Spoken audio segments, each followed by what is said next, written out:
Hello and welcome to the Measure of Whisky, where we discuss all things Scotch whisky. This week we are going to discuss floor maltings.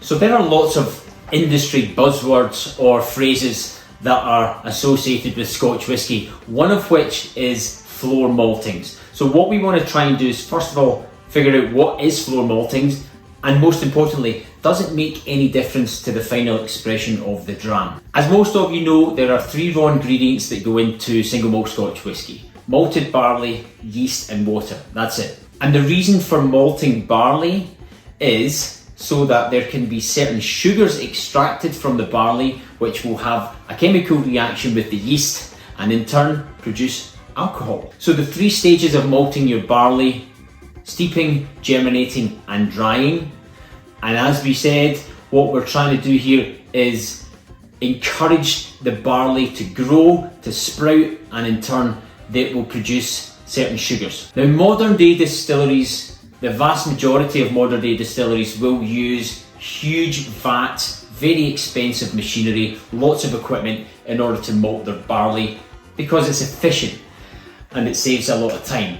Traditionally, distillers would have used a method called floor malting, and essentially what they're doing there is after they've steeped the barley so it's moist, they're going to lay it out on a huge big stone floor in order for that germination process to take place. Now, as you can imagine, floor maltings is a very labour intensive process. Not only do you have to spread out tons and tons of barley on a stone floor, you have to continually turn the barley to aerate it so that the germination process is more effective. You may have heard of the term monkey shoulder. That derives from floor maltings, where certain workers would continually turn the barley using either rakes or big steel shovels. If you're going to do that daily, hour after hour, you're going to develop a little bit of a repetitive strain injury on your shoulder. It's going to hang down like that and it's going to be called monkey shoulder. Now, those of you with a keen eye will have noticed I'm currently drinking a Highland Park 15. Absolutely delightful. Why, you may ask? Well, Highland Park is one of the few distilleries that still to this day use floor malting. Okay, let's be honest here. It's a bit of a marketing ploy. Yes, it is. Only around 15 to 20% of all barley used from Highland Park is used via floor maltings. The rest of it is malted in those expensive machines and those huge vats for obvious purpose. But special mention has to go to a certain distiller who actually uses 100% floor maltings in all of their whiskies.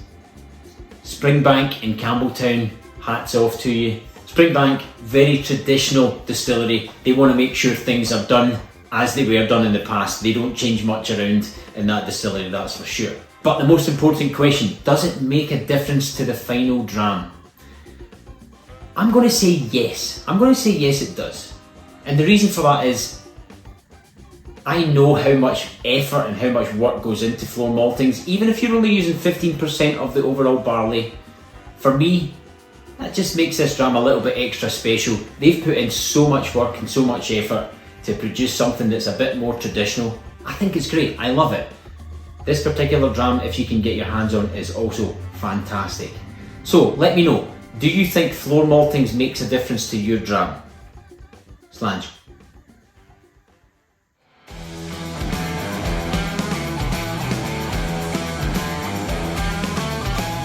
Friday and the race is on.